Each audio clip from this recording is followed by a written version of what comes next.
Ladies and gentlemen, the sitting is open. I declare open the first part of the 2021 ordinary session of the Parliamentary Assembly of the Council of Europe. Ladies and gentlemen, the year 2020 was the most difficult year for our Assembly, out of all the 22 years I spent here. The COVID-19 pandemic posed enormous challenges to our organization. I wish to thank all of you for facing these challenges with dignity. Particular tribute should be paid to our Secretariat, led by tireless Secretary General Wojciech Sawicki, for its professional, dedicated, and creative efforts to keep the Assembly working. The Council of Europe in general and our Assembly in particular substantially contributed to upholding European standards during the pandemic. We adopted a number of essential resolutions, recommendations, and guidelines aimed at strengthening democracy, human rights, and the rule of law, especially with regard to justifications for and limitations on the restrictions placed on citizens' rights under the European Convention of Human Rights in order to fight the pandemic. The pandemic disproportionately affected vulnerable groups: women, the elderly, people with low income, LGBT, asylum seekers and migrants, and national minorities.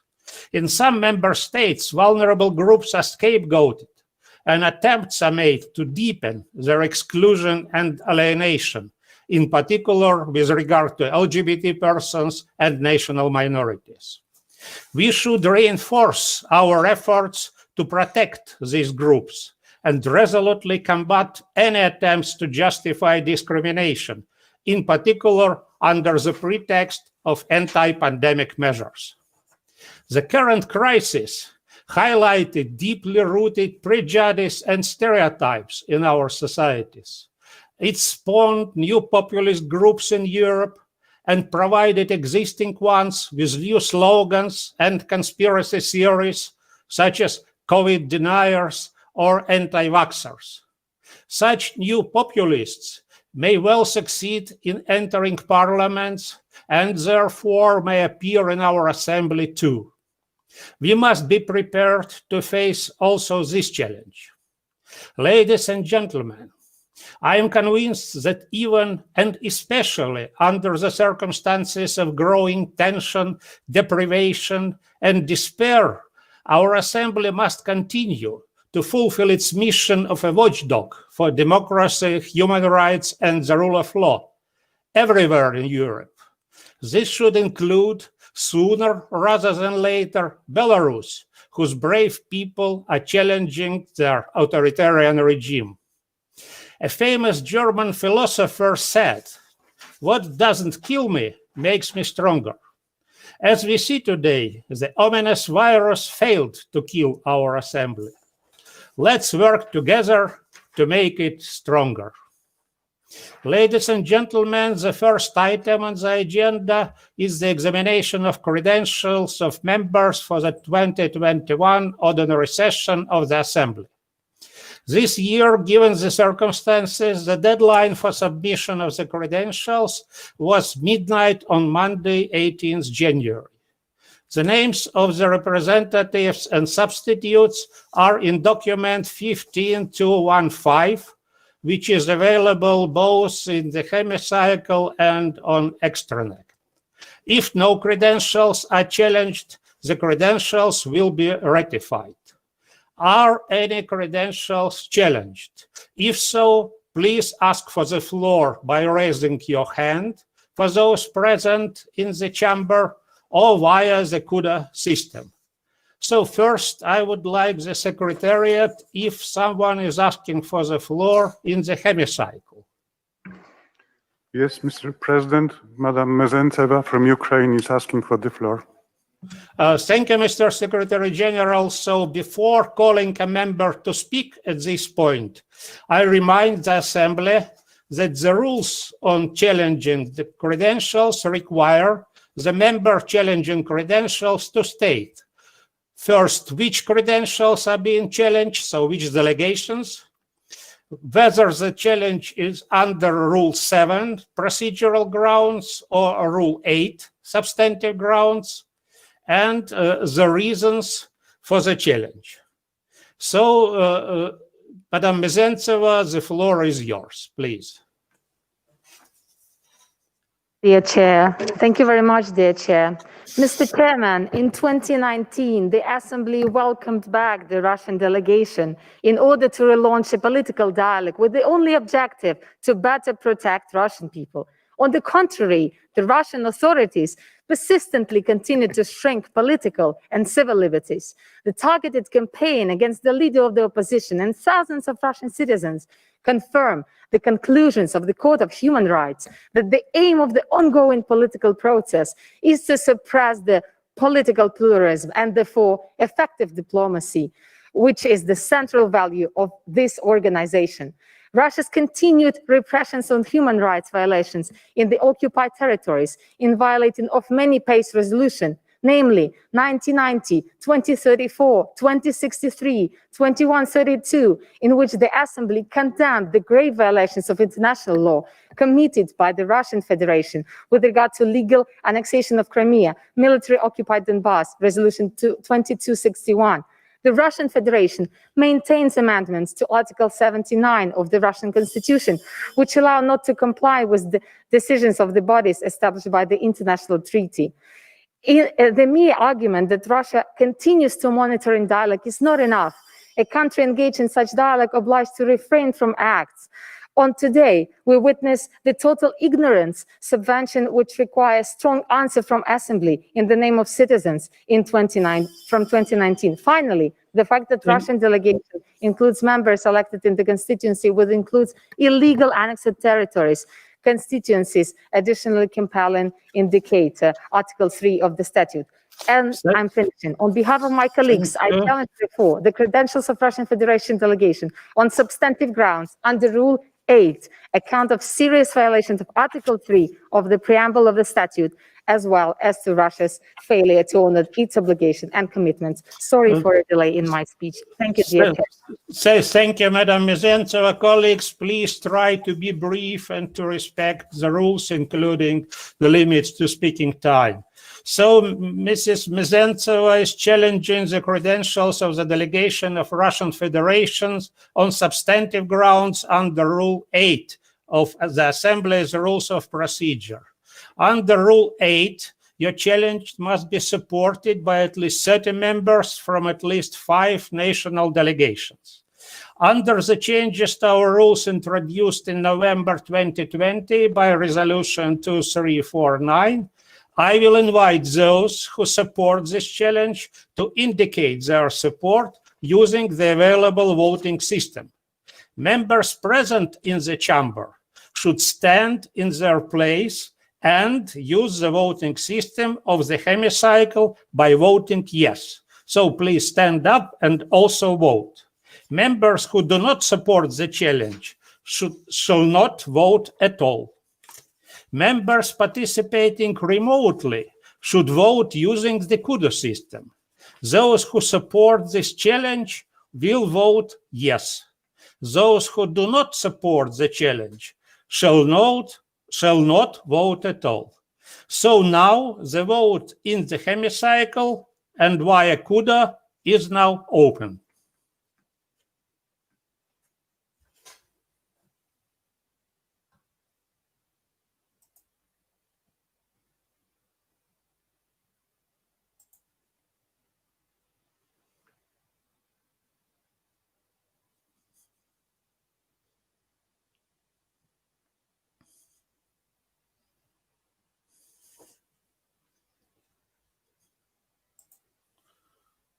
So 10 more seconds. So colleagues, I hope that everybody has clarity with regard to how to handle this rather complicated combined voting system. So the vote is closed, and I ask for the results to be displayed.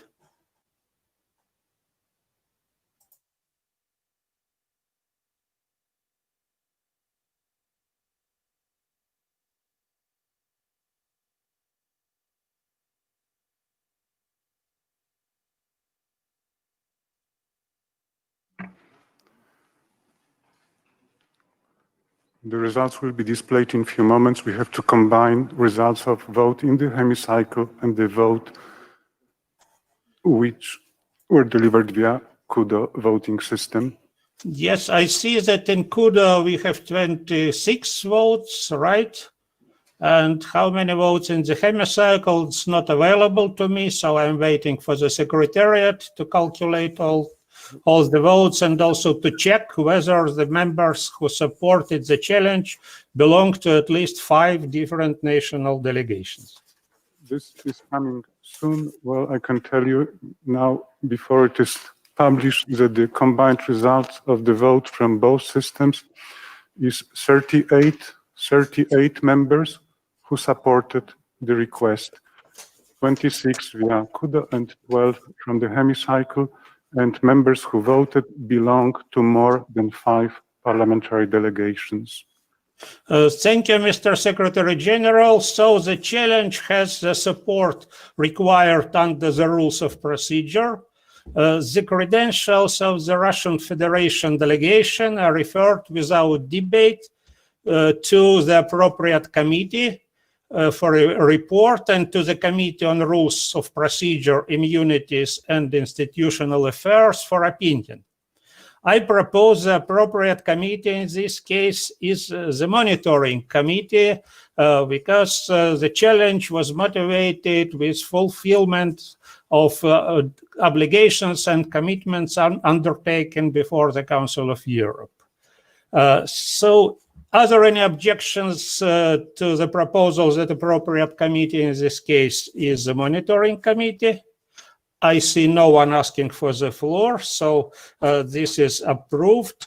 So the committee shall report back to the Assembly within 24 hours, if possible. So this is agreed to. Accordingly, the credentials of the Russian delegation are referred to the Monitoring Committee for report and to the Committee on Rules of Procedure for opinion.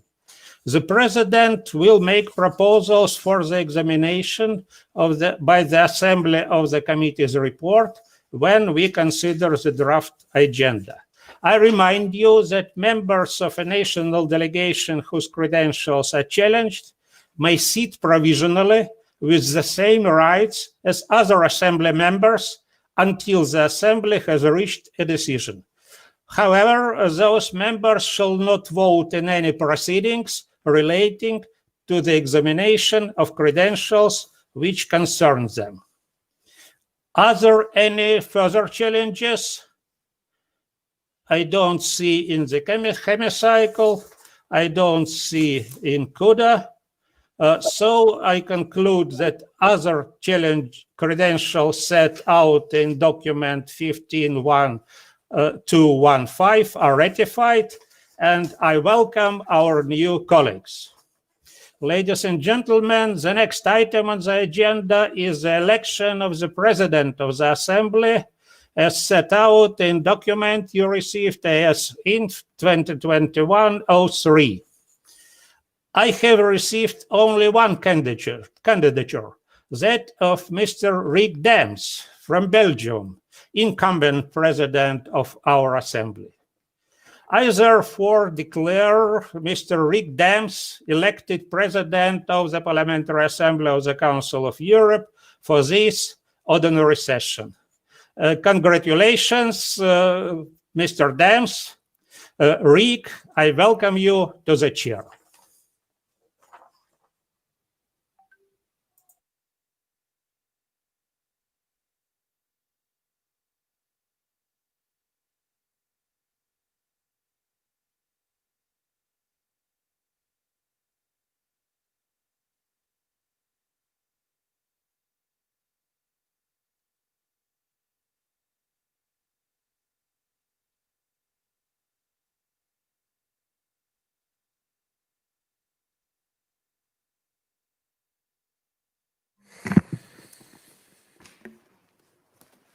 Voilà, chers collègues, vous toutes et tous, grand merci de votre confiance.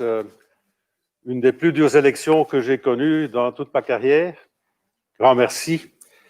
Permettez-moi de vous dire que l'année passée, je vous ai confié que je serai à votre disposition à temps plein. Parole donnée, parole tenue. Je m'engage cette fois de nouveau à être votre service à temps plein parce que je crois qu'il est plus que nécessaire. Ce n'est pas facile, mais il faut ce qu'il faut. Permettez-moi ensuite, à mon tour, de vous souhaiter toutes et tous, Madame la Secrétaire Générale, Madame la Secrétaire Générale adjointe, ceux qui sont branchés par vidéo, le Comité des ministres, tous ceux qui nous suivent, les collègues ailleurs, les collègues ici, de vous souhaiter la bienvenue à la première plénière session de l'an, tout en sachant que c'est la première session plénière depuis un an. Ceci m'a fait faire une sorte de réflexion, car il y a un ancien collègue à moi qui a été au Parlement plus de 50 ans, 5-0, toujours élu sur ses propres voies de préférence. Je peux vous dire qu'on a essayé de l'écarter, mais ce n'était pas possible. Plus de 50 ans. Et un jour, il me disait, Eric, la politique, c'est savoir faire, mais surtout faire savoir. Et donc, est-ce que nous avons su faire? Eh bien oui, je le crois. Nous avons développé, Madame la Secrétaire Générale, le trilogue avec le Comité des ministres, afin de coordonner, synchroniser où nécessaire nos actions. Nous avons adapté, modifié, surmonté les règles pour que nous puissions travailler et effectivement avoir des résultats.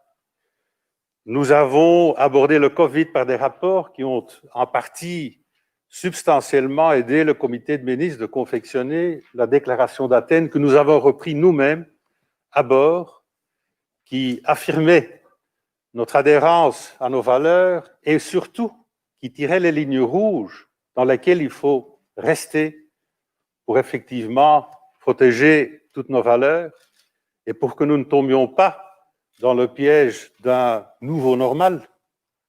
Oui, nous avons changé notre méthode de travail vers une sorte de travail thématique qui nous a permis de livrer de la substance sur l'intelligence artificielle au Comité des ministres. Et je salue la présidence allemande qui a fait de sorte qu'aujourd'hui, on est en train de travailler effectivement sur un set de standards liantes et non liantes concernant l'intelligence artificielle. Et oui, nous avons vu l'émergence d'une nouvelle génération de droits.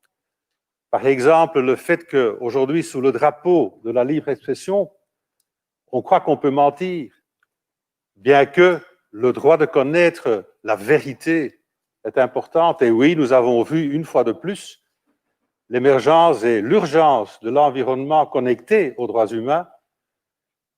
Sachons qu'il y a déjà 12 ans, cette Assemblée a rendu une recommandation au Comité des ministres de confectionner un protocole. Et donc oui, nous avons su faire.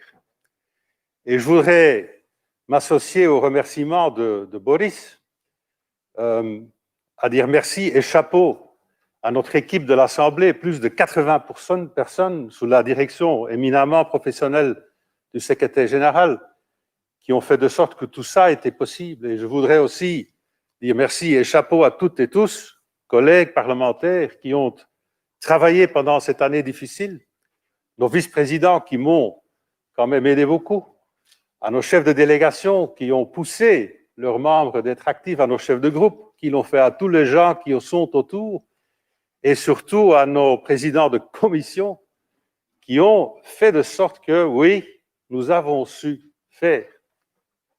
Mais qu'en est-il du faire savoir? Qu'en est-il du faire savoir? Ne soyons pas naïfs. L'année 2020 a été en partie une année perdue sur ce point. C'est vrai.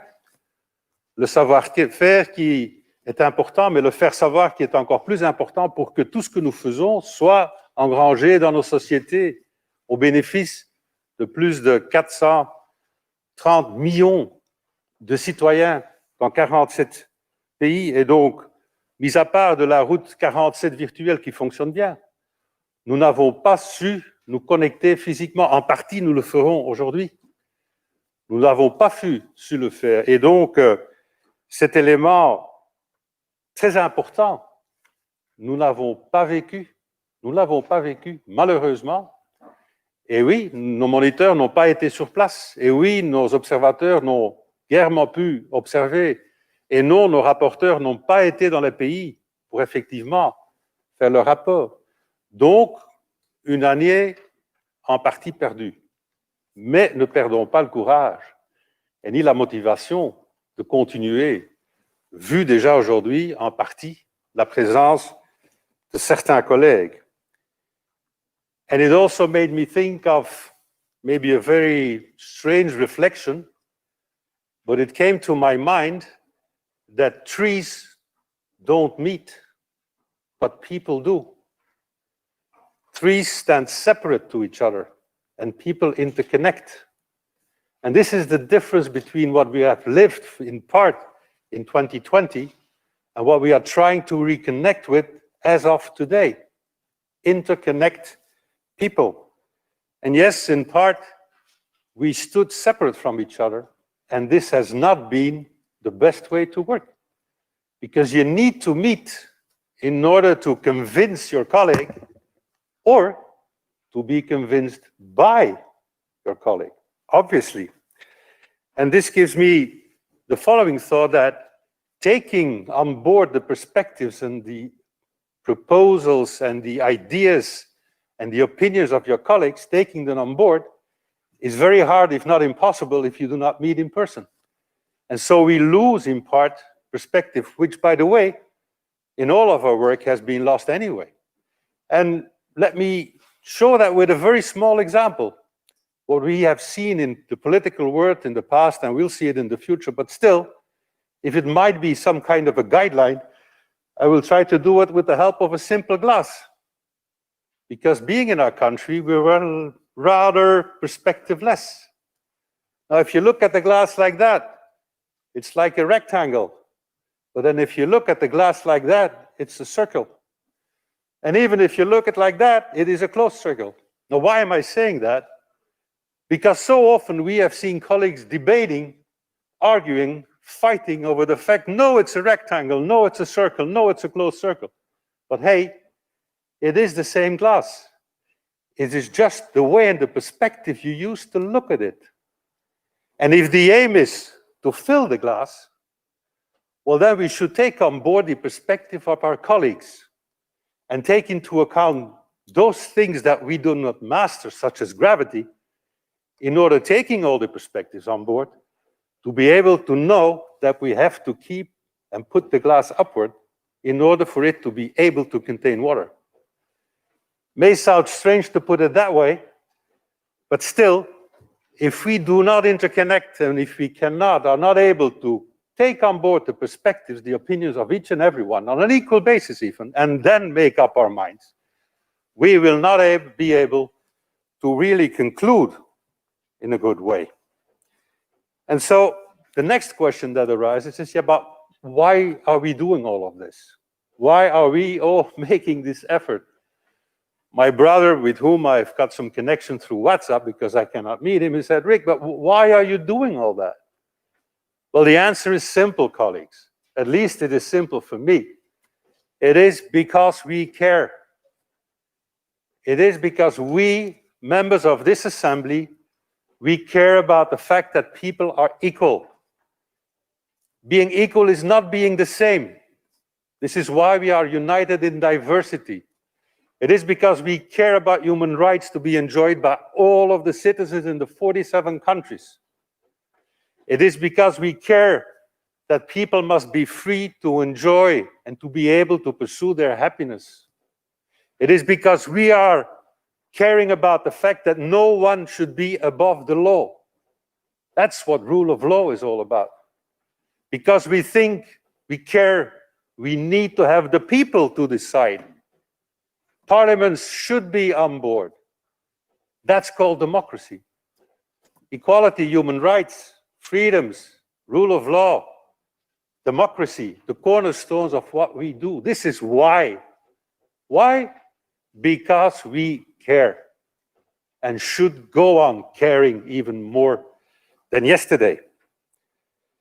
And so, what does it mean? It means that, for me at least, and I hope for all of us, it means that principles go over policies. It means that our common values are more important than our interests. And if I make an analogy to one of the well-known expressions of an American president, I would say, ask not what the Council of Europe can do for your interests, but ask what you should do to defend, uphold the principles and the values that we share and cherish. So ask not and stop to see the Council of Europe as a platform for the pursuance of interests, but look at this assembly as the vehicle of defending and upholding the values that we share. And so, in resume, the Parliamentary Assembly of the Council of Europe, which to me is the Council of the Europeans, that's our name. The upholding and defending and the protecting of human rights, as enshrined in the European Convention of Human Rights, that is our trade. And the fact that not pursuing the ideal world, but trying to make the world better, if we have the courage to do so, that is our goal. Thank you very much. Let's go to work. Let's reboot.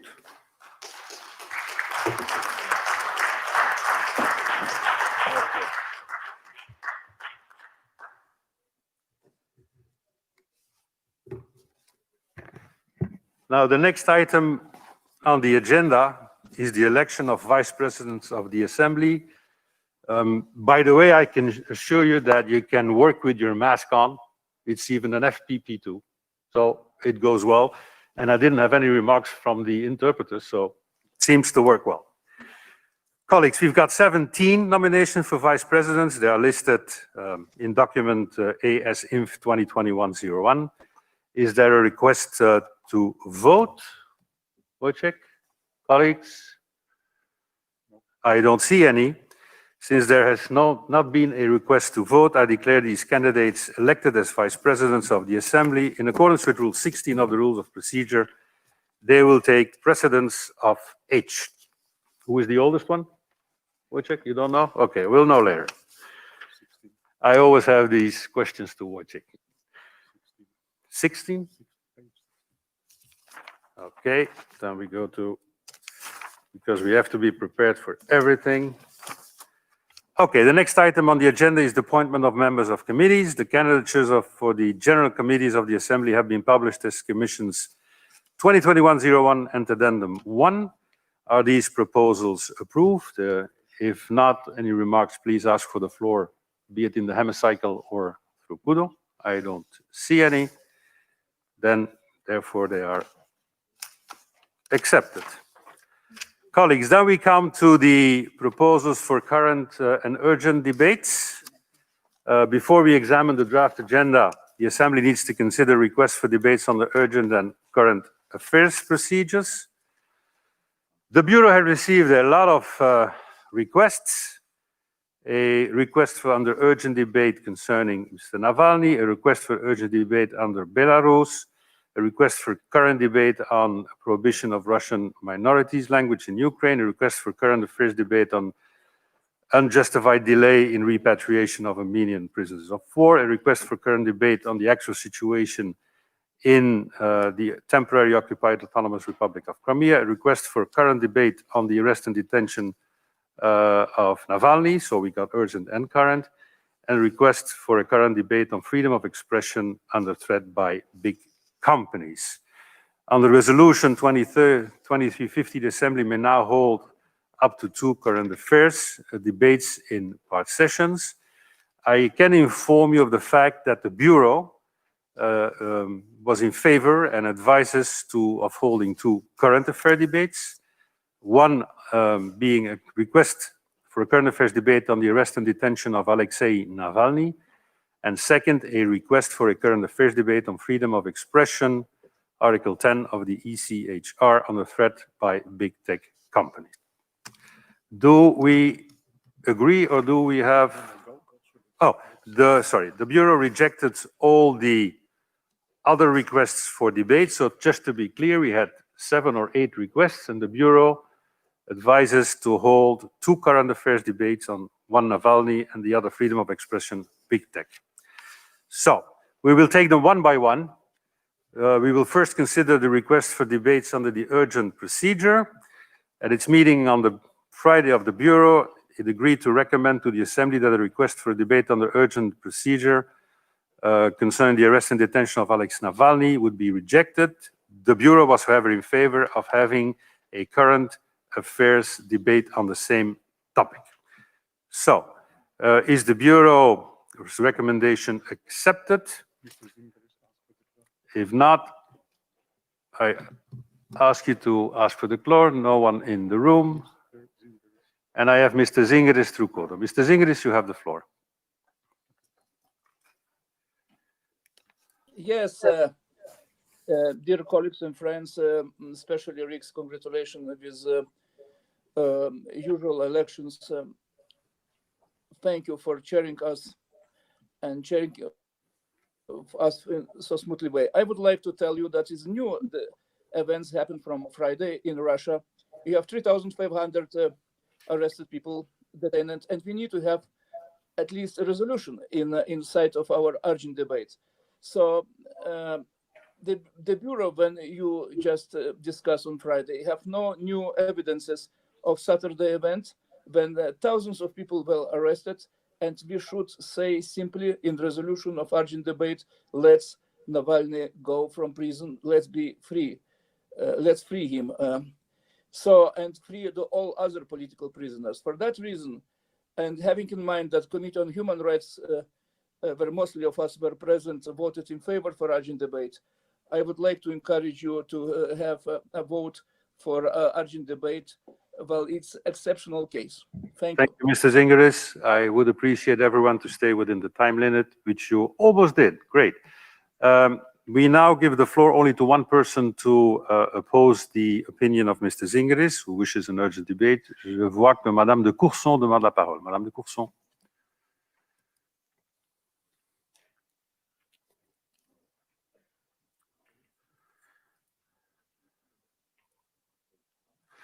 What do we vote on?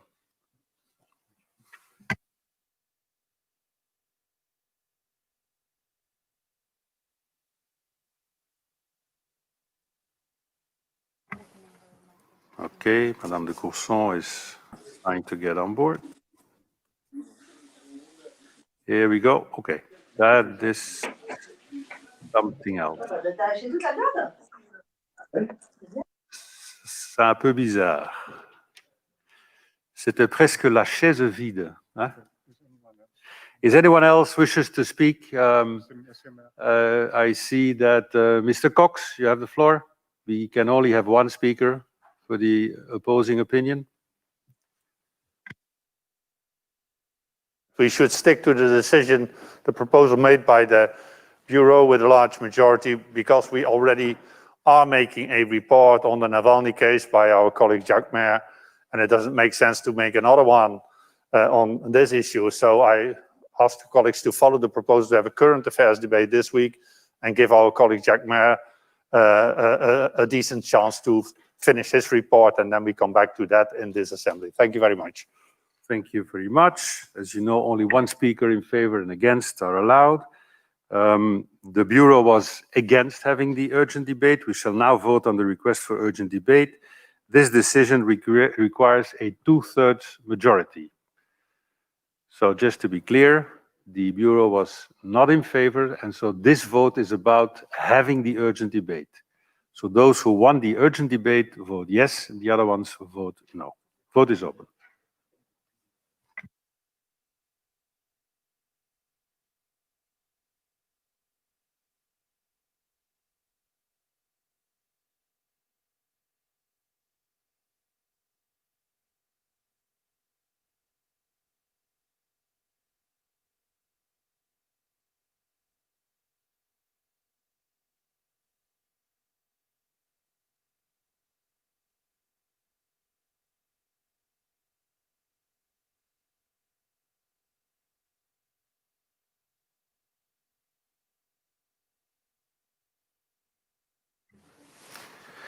Please vote.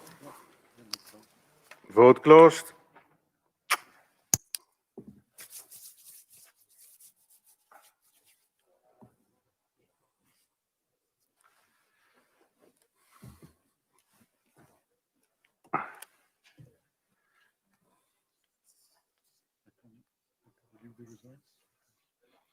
Results, please.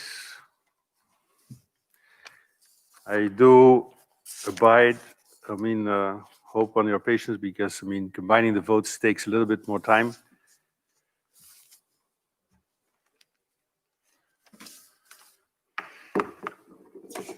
Mr. President, while waiting for the results to be displayed, I can give you that what's going to be published soon. Numbers of members voting in favor together by both voting systems is 56.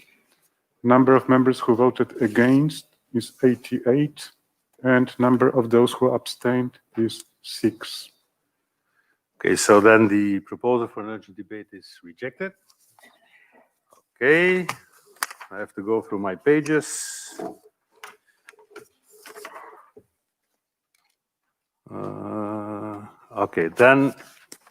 Okay, which page? Because this is a lot.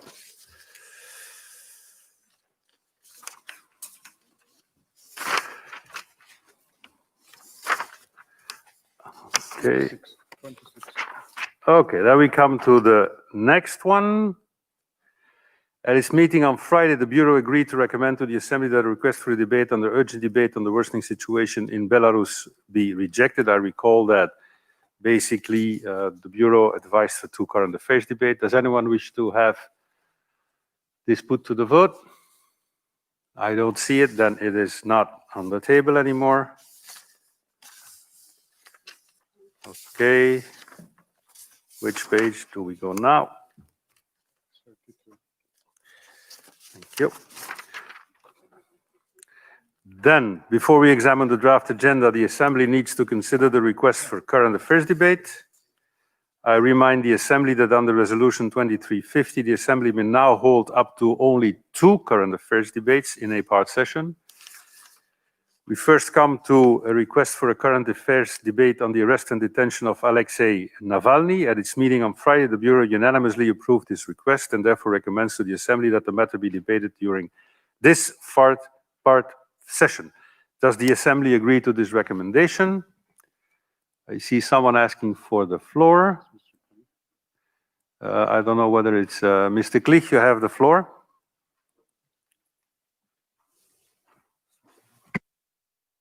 Thank you very much for this opportunity. Good morning, everybody. I wanted to refer to the point concerning the situation in Belarus, being disappointed, not only myself, but also several colleagues from Central and Eastern Europe, as far as I know, disappointed that this proposal was rejected. We have the dramatic situation in Belarus. We have several persons murdered. We have several persons tortured and many Belarusians detained and arrested. I am pretty sure that the Council of Europe Parliamentary Assembly should devote its time to that issue right now. Thank you very much. Thank you very much, Mr. Kirsch. Do you ask for a vote? I mean, normally we have passed this point, so this is a reminder to each and every one of you to ask for the floor in time. Do you request a vote on the issue? Because that will take us obviously back to the point before. I don't hear you, Mr. Kirsch.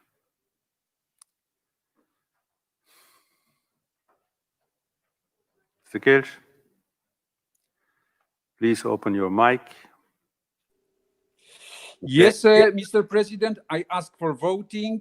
I'm so sorry to be a little bit late, but I tried to be on time, but I was not allowed to speak. Thank you so much. I request for voting.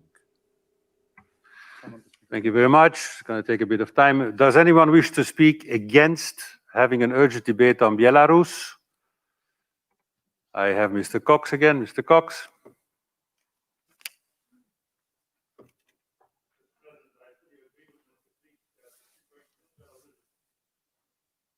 Mike.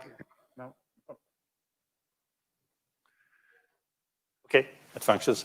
I fully agree, Mr. President, with what Mr. Klitsch said, that the situation in Belarus is very worrying. And that's the reason that this Assembly already decided to draft 2 reports on the situation in Belarus. They are under preparation.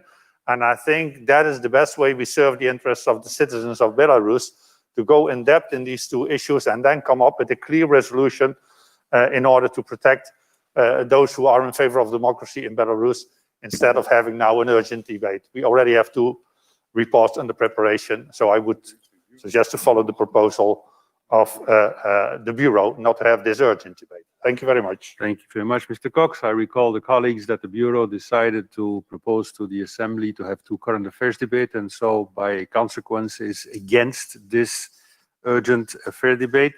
I will put this now to the vote. Those who vote in favor wish to have the urgent affair debate.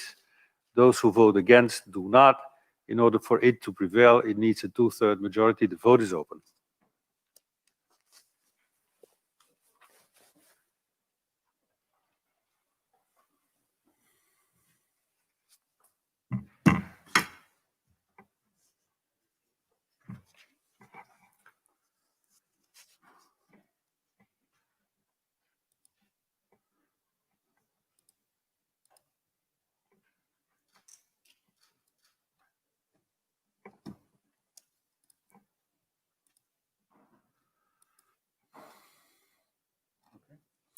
Vote is closed. Result, Mr. Secretary General.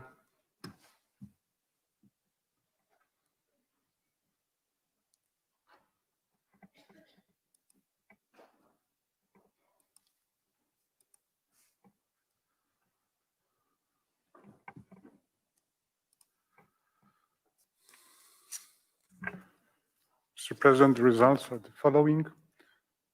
46 members voted in favor, 93 voted against, and there are 14 abstentions. So then the urgent affairs debate request is declined. We now come to the current affairs debates. The first one is the current affairs debate on the arrest and detention of Alexei Navalny. The Bureau was in favor of this current affairs debate. Anyone wishes to have the floor? Thank you. Then the current affairs debate is approved. The Bureau's recommendation is accepted, and the request for a current affairs debate is therefore approved. The debate will be opened by Jacques Maire. Then we have the next current affairs debate, which is a request on freedom of expression under threat by big tech companies. At its meeting on Friday, the Bureau approved this request and therefore recommends to the Assembly that the matter be debated during this first part session. Does the Assembly agree to this recommendation? The Bureau recommends to hold this debate. No one asked for the floor. It therefore is accepted, and the request for a current affairs debate is therefore approved. Bob de Brabander will open the debate. Okay, so yeah, since we have 2 current affairs debates, we do not have any other current affairs debate to be possible. Okay, then. Okay, let me go to the adoption of the agenda. The next item of business is the next item of business is the adoption of the agenda for the first part of the 2021 ordinary session. The draft agenda submitted to the Assembly's approval was drawn up by the Bureau on December 9th and updated last Friday. We decided on the debates. Now, as a challenge to the credentials of the delegation of the Russian Federation has been successfully done, we will need to make some changes to the agenda to allow time for a report on that challenge to be debated. What I would propose, after consulting obviously our Secretary General, would be the following. The debate on post-monitoring dialogue with Montenegro planned for Wednesday afternoon will be postponed and will not be debated in this part session. This is the consequence, obviously. The current affairs debate on Navalny will take place at 4 p.m. on Wednesday as the first item of business. The debate on the challenge of credentials of the Russian delegation will take place on Thursday morning as the first item at 9 o'clock. And the current affairs debate on freedom of expression will take place on Thursday morning as the second item of business at 10 a.m., which then will be followed by the debate on ethnic profiling in Europe, a matter of great concern. In addition to these changes, I would like to propose, again, in concurrence with our Secretary General, that we extend the sitting on Monday, Tuesday, and Wednesday by half an hour to 7:30. I hope that will work because, as you see, we do lose a little bit of time on the voting, and that we are therefore able to increase the number of speakers in debates in the draft agenda as amended. Do we have an agreement on these changes of the agenda? I suppose so. I see Mr. Tolstoy. You have the floor, Mr. Tolstoy, from the hemicycle.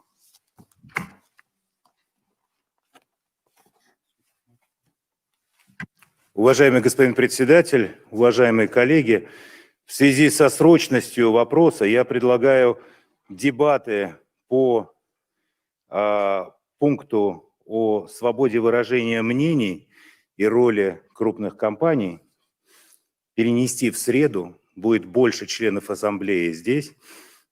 И мне кажется, что это тема, которая касается всех.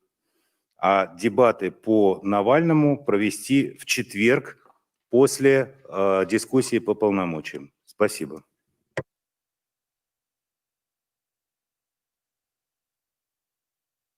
Mr. Goncharenko, you have the floor against.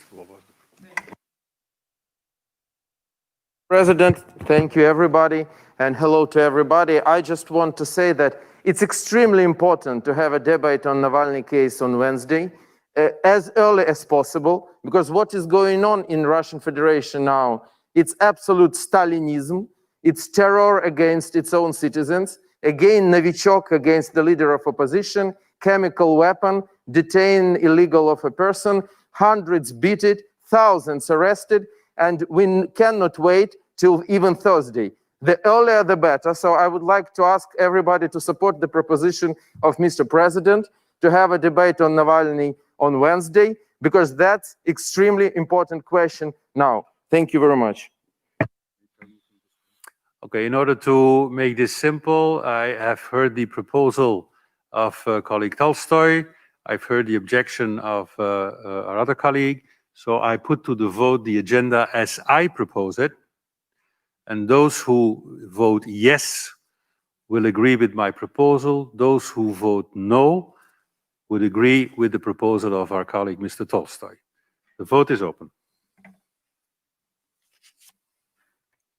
So yes is on the proposal as I explained.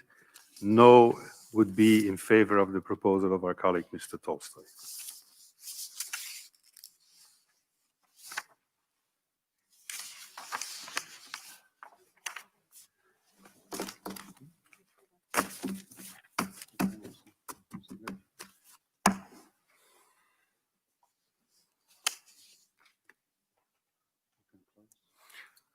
Vote is closed. Results, Mr. Secretary General.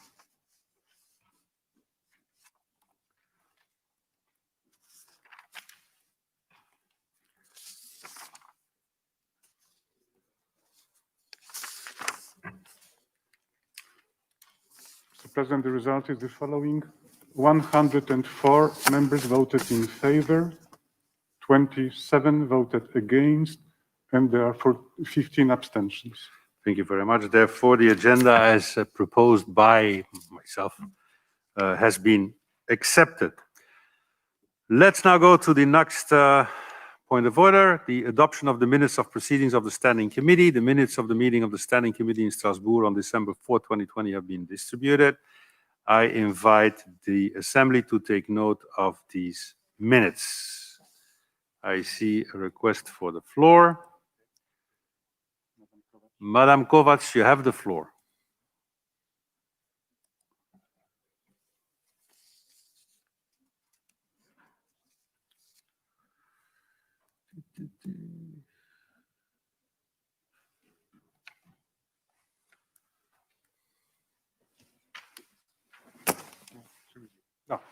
Okay.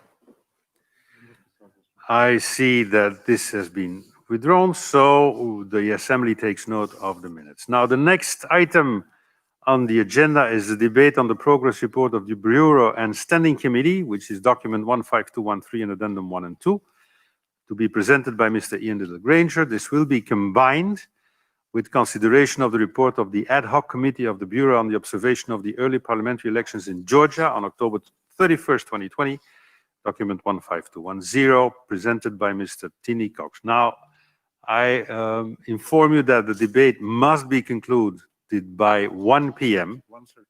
1:30, so we also extended that one. Okay, so it must be concluded by 1:30. And now I call Mr. Little-Granger to present the progress report of the Bureau and Standing Committee. You have no more than 10 minutes to present the report and no more than 3 minutes to reply to the debate. Mr. Little-Granger, I don't see you.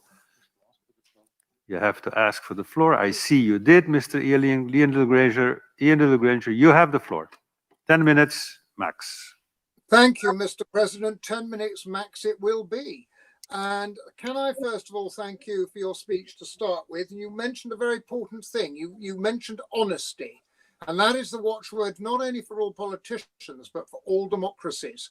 And that is something we should all learn. We've got a lot to do. The title of this report suggests progress has been made since January last year. I'm not entirely sure about that. Nothing because of anything we've done. It's just because of the situation we are in. As you may know, the word progress in English language has a double meaning, both looking backwards and looking forward. I shall therefore concentrate more on lessons learned and than summing up a list of failures and missed chances. That can be done by historians. While being confronted with some of the unforeseen travel restrictions, our Assembly took several decisions to enable us to do at least our core activities. Attempts to proceed with the business as usual gradually ended up in disinterest by members, and I am worried there are not that many attendees regardless of being physical or virtual. I made no secret about it. I was not in favour of holding the plenary session hybrid form, and I've always supported the principle that either you can all come to Strasbourg or not. Equality of arms is an important principle enshrined in our convention. Initially, this was agreed upon as it was agreed to deal with the most necessities and the most important urgent matters, and not for the most sensitive topics. Yet the agenda of this session seems to be derived strongly from those original principles. This week will tell us if all these decisions taken by the Bureau were right or not. I do agree, however, that we have to proceed with the elections of high-ranking officials of the Council of Europe, and also, obviously, with the election of judges.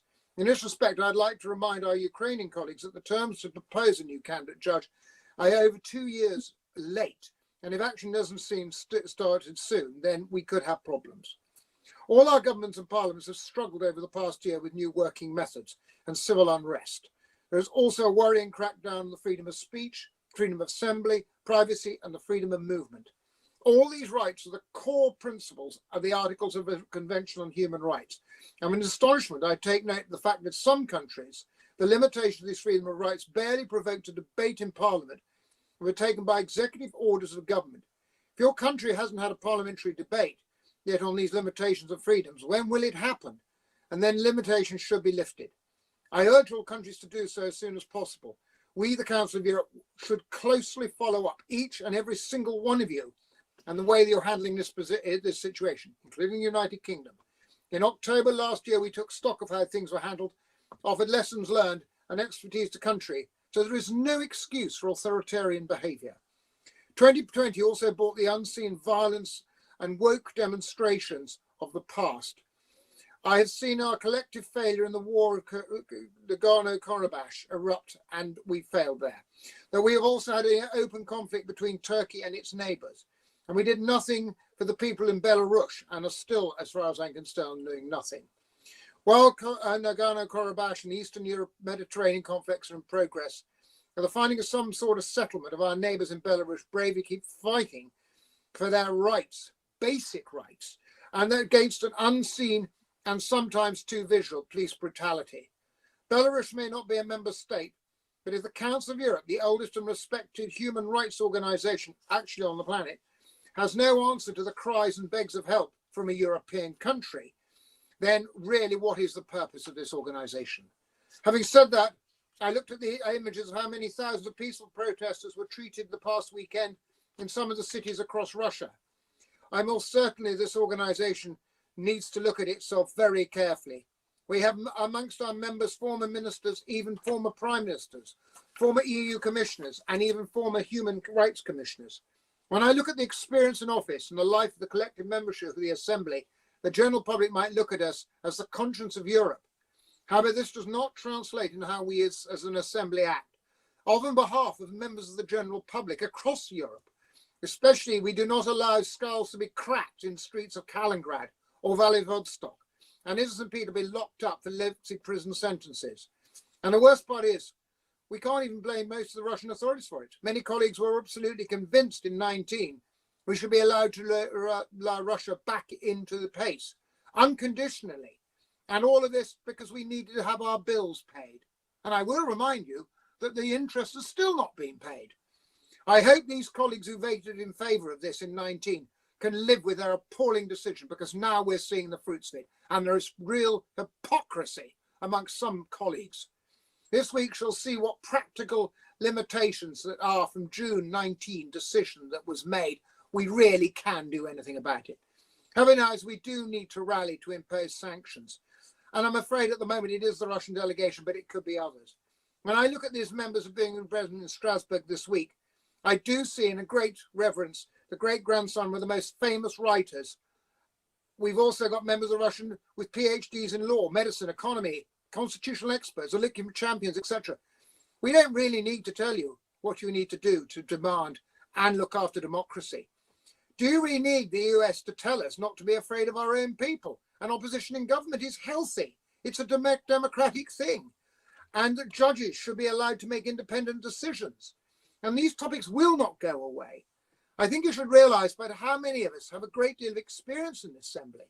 And while you are here, make it worthwhile to accept the assistance and the know-how of people. We're not here to try and stop people doing things. We're here to try and get democracy and the organs of people's democratic rights working properly.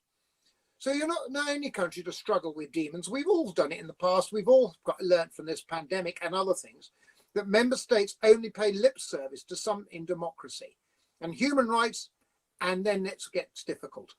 As for the Council of Europe and its Assembly, every crisis there is an opportunity. Soon after summer, many things might have resumed to some sort of normality, we hoped. Let us use these months to come, however long they may be, to properly reform this organisation under whoever the new Secretary General will be, maybe it be whichever one, and the Deputy, and the judges, to make sure that we are relevant again, and to resolve and restore the trust in us by our staff and by the general public. How to be able to answer the call for help from our citizens across our countries, within the member states and within governments, and also to look after our closest neighbours who are not members. This may be one of our final opportunities to have relevance. I ask you for your indulgence because I believe strongly that we have a right to ask for these things. We are parliamentarians. We're proud parliamentarians. We all have the right to be heard. We all have the right to be listened to. And therefore, I would ask you, colleagues, to take this progress report in the spirit that it's made. It may sound critical, but I'd like to think it's there to help, to understand, and for us to move forward together as a democratic family. Thank you, Mr. President. Thank you very much, Mr. Little-Granger. I now call Mr. Tini Cox to present the report of the Ad Hoc Committee of the Bureau of the Observation of the Early Parliamentary Elections in Georgia. Mr. Cox, from the floor in the hemicycle, you have 3 minutes. So, is that... Mr. President, the parliamentary elections on the 31st of October in Georgia took place in times of COVID. This did not only limit the possibilities of the citizens and the authorities in Georgia, but also our election observation mission. We had to skip a pre-electoral visit to Georgia, could only deploy part of our delegation during the election observation, and we had first we had to postpone and later to cancel a post-electoral mission to the country. Nevertheless, Mr. President, thanks to the excellent cooperation with our international partners and thanks to the assistance given by Georgian authorities, political parties, NGOs, and media representatives, we still were able to do our work. The results of our mission you find in your files. Mr. President, the political climate in Georgia was tense before the elections, remained tense on election day, and the post-electoral period, which lasts until now. According to the International Election Observation Mission, in which we participated together with the OSCE Parliamentary Assembly, NATO Parliamentary Assembly, and the experts of ODIHR, according to that International Election Observation Mission, the parliamentary elections were competitive and overall fundamental freedoms were respected. Nevertheless, pervasive allegations of pressure on voters and blurring of the line between the ruling party and the state reduced public confidence in some aspects of the process. The dominance of the ruling party in the election commissions negatively affected the perception of their impartiality and independence, especially at the lower levels.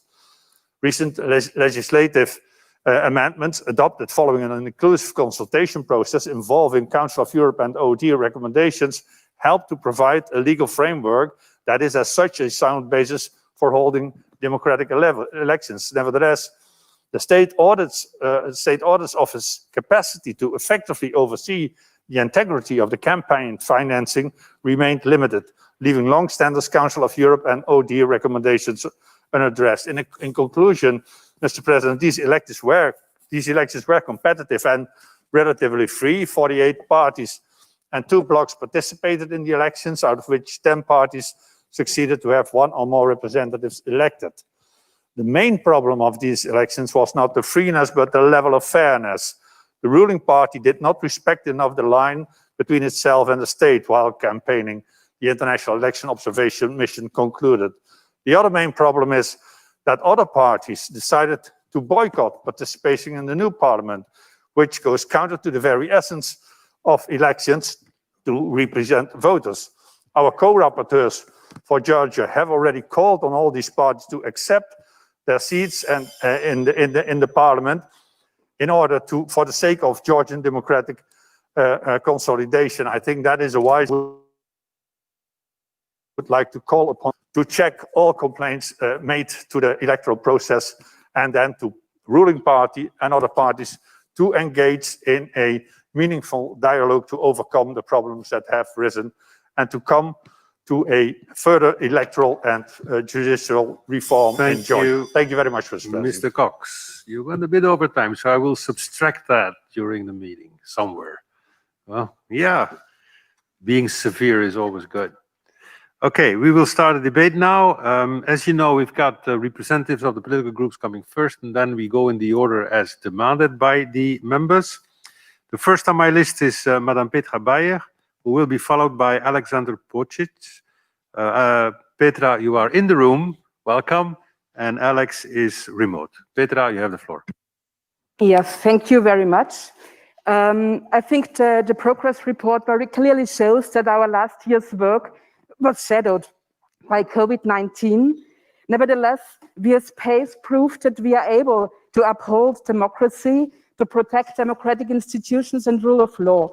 But we also saw that we had to diminish some of our normal tools to control democracy. For instance, many elections observations had to be cancelled. And we also saw that some governments tried to misuse the situation to diminish parliamentary power. But all in all, I think that we as PACE made it possible to show our people, our electorate, that they can trust in democracy. But of course, we also witnessed a lot of negative impact by the virus on human rights. I want to remember on the increase of domestic violence against women, or the backlash to stereotyped gender roles, where it were women mostly who combined homework, homeschooling and care, and had a double and threefold burden to care. We all know children who lack proper education, who miss the contact with their peers, and who suffer from isolation. And we also all witnessed an increase in anti-Semitism that had a fruitful ground among deniers of COVID at all, or vaccination or testing. And we also saw that some people, even some governments, blamed migrants or LGBTIQ persons to spread the virus intensely, which is of course totally crazy. But we saw really also that we have to fight for human rights in situations like that. Together, and only together, globally, we will be able to overcome this pandemic. But after that, I myself, I do not want to go back to the old normal. I do not want to go back to a society or to societies that are unequal and that are exclusive. I do not want to get back to an economic system that exhausts both nature, resources, and humans. I think we really should try to think about a restart, a totally restart, and the sustainable development goals could be a hint in what direction we could move forward. But also we as Parliamentary Assembly, we have to do our homework. If you look at the last pages of the progress report, you see that there is still a very huge underrepresentation of women. And we really have to work on a system that represents and makes visible men and women, regardless of their age, regardless of their sexual orientation and gender identity, regardless of their ethnic origin. And they all have to be represented here. I think it's really important. So let's try a restart together. Thank you. Thank you, Petra. On behalf of equality, I have to subtract 32 seconds from Tini in the future, and it'll be 9 in your case. So let's stick to the 3 minutes. Next on my list is Alexander Pojcek, who will be followed by Madam Maria Jufereva. Alex, you have the floor remotely.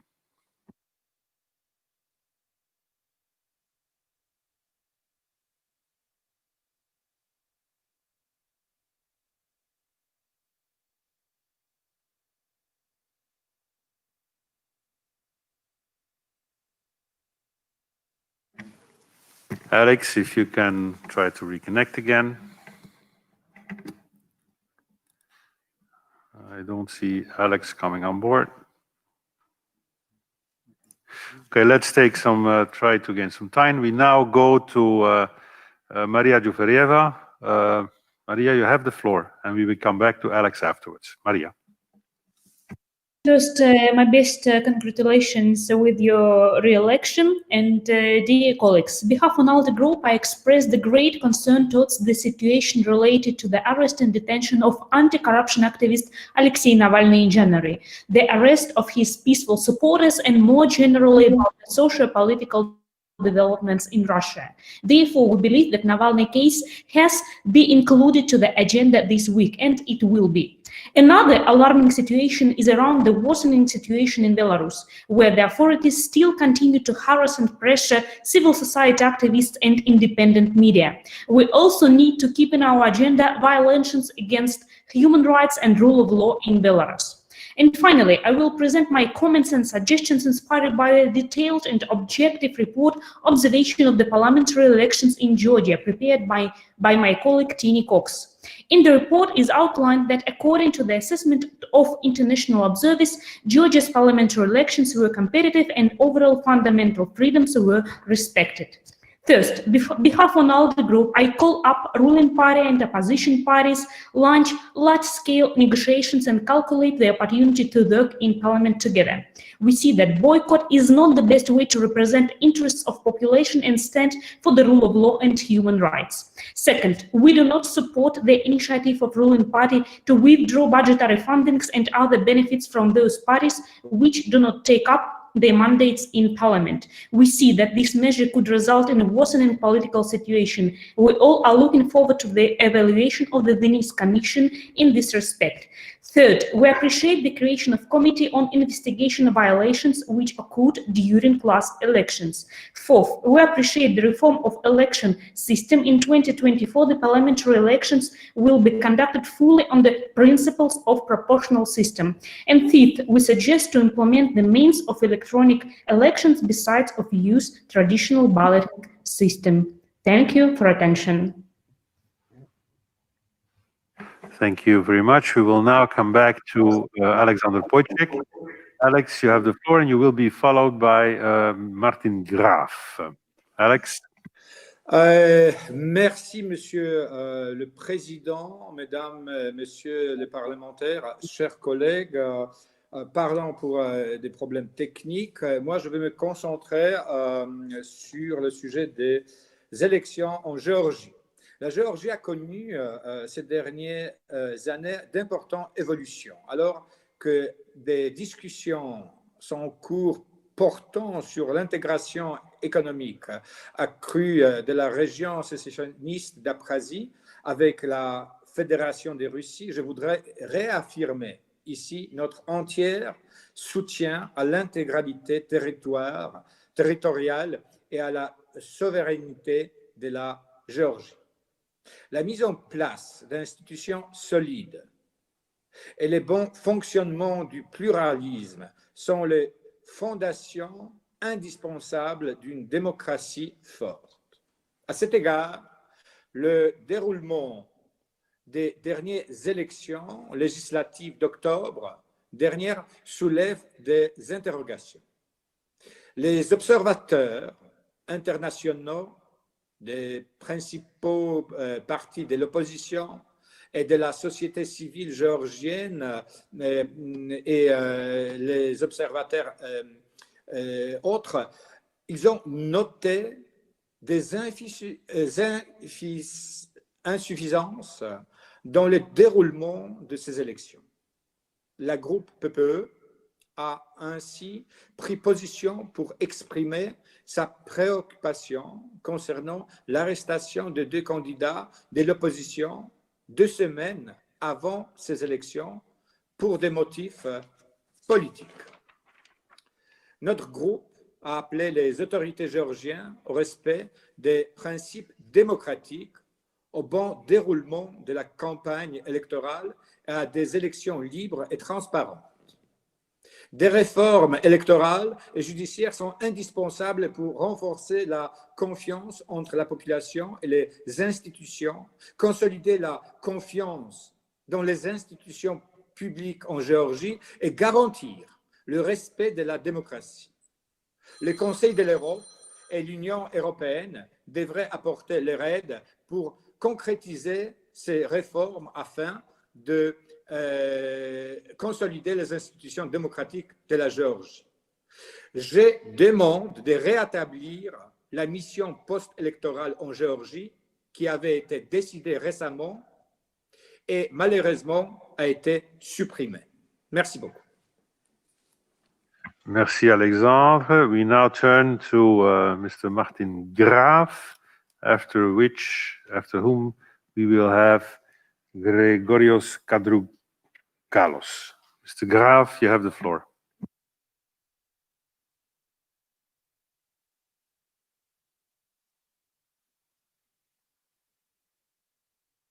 Sehr geehrter Herr Präsident, sehr geehrte Damen und Herren, vorweg möchte ich mich beim Rapporteur Mr. Ian Little Granger für die Vorlage dieses äußerst informativen Berichtes bedanken, der sicherlich geeignet ist, den Fortschritt in der Arbeit der Parlamentarischen Versammlung in den verschiedenen Politikfeldern zu beobachten. Dieser Bericht, aber auch die Diskussion darüber gibt uns und somit auch mir die Gelegenheit, auf drängende Herausforderungen der Gegenwart und der unmittelbaren Zukunft hinzuweisen. Meine sehr geehrten Damen und Herren, seit nunmehr 12 Monaten hält unsere Welt und somit auch Europa die Geisel des Covid-19-Virus samt Mutationen im wahrsten Sinne des Wortes atemberaubend in Atem. In der Bewältigung der Gesundheitskrise treten in unterschiedlichster Art und Weise massive Probleme im Umgang mit den Core Values der Parlamentarischen Versammlung zutage. Wir erleben, dass in vielen Mitgliedstaaten die Grund- und Freiheitsrechte massiv missachtet werden. So vor allem die Meinungsfreiheit, die Pressefreiheit, die Versammlungsfreiheit, die Rechtsstaatlichkeit, aber auch die Unverletzlichkeit der Privatsphäre und vieles andere mehr. Wir erleben aber auch, dass in einer unglaublichen Intensität ein Kartell einiger weniger IT-Konzerne in Zusammenarbeit mit Machtpolitikern und radikalen Vertretern der sogenannten Zivilgesellschaft nicht nur mehr bloß versuchen, sondern tatsächlich entscheiden, was noch gesagt werden darf. Früher kamen sogenannte ketzerische Bücher auf schwarze Listen. Heute kommen Meinungen auf den digitalen Scheiterhaufen von Google, Twitter, Facebook, Amazon und YouTube, um nur einige digitale Zensoren zu nennen. Zusammengefasst erleben wir gerade, dass wir Gefahr laufen, dass flächendeckend der große Verlierer unseres Jahrzehnts die Freiheit in seiner Gesamtheit ist. Meine sehr geehrten Damen und Herren, es wird eine der Hauptaufgaben der Parlamentarischen Versammlung und jedes einzelnen Mitglieds sein, in den Mitgliedstaaten einerseits genau zu beobachten und auch mutig aufzuzeigen, wo, wann und in welcher Form durch IT-Konzerne im Verbund mit Machtpolitikern und radikalen Vertretern der Zivilgesellschaft die über Jahrhunderte mühsam erkämpften Grund- und Freiheitsrechte mit Füßen getreten und ausgehöhlt werden und andererseits dringend und rasche Wege zu finden, trotz Gesundheits-, Wirtschafts- und Politikkrise den Rechtsstaat zu bewahren und zu stärken. Ich danke für Ihre Aufmerksamkeit. Thank you, Mr. Giraf. We now go to George Katrougaklos, who will be followed by Mr. Korlatian. Georgios, you have the floor. Thank you, Mr. President. And first of all, my best wishes to you personally and to all our colleagues for a much better new year. I think, dear President, that we have, as our Assembly, showed good reflexes in the challenging environment of the pandemic. Not only we have adapted our functioning on the new difficult, dire circumstances, but we have also responded timely to the substantive challenges of the pandemic, to our democratic values and principles. We have reacted to the new dangers regarding human rights, both with respect to political rights and individual freedoms, such as the right of personal movement, right of assembly, freedom of expression, but also to those that social rights are facing. We have insisted on the protection of vulnerable groups, such as informal workers, women, LGBTQ+ people. Of course, the problems are far from being resolved. Quite the contrary, health and work conditions are still demanding, and social inequalities have not decreased, have been exploded during the pandemic. A lot of work for us in the months to come. Our response to challenges to democracy has been also prompt, including also monitoring of elections, as in Georgia, where we fully support the report prepared by Tini Cox and a post-electoral mission there. And we have reacted not only to the decline of parliamentary democracy in some of our countries in general, but also to the individual treatment of our citizens, especially political prisoners. This was the case with the political prisoners in Azerbaijan, where we had seen some positive evolution, but also regarding political prisoners in Turkey, where we have still to see a positive reaction on behalf of the Turkish state. The case of Demirtas, a member of the Turkish parliament, is emblematic. We should seek nothing less than full implementation of the decision of the court, so as Mr. Demirtas, one of many political prisoners in Turkey, be immediately released and return to his parliamentary duties. And this will be also a clear message to other member states which are too eager to arrest opponents instead of fully respecting rules of democracy and engage them into a fair public debate. We, Mr. President, our group, the group of United European Left, is going to actively support and promote the work of our Assembly in the fields of democracy and human rights, in parallel with the struggle of the people in our countries for a better and a more democratic future. Thank you.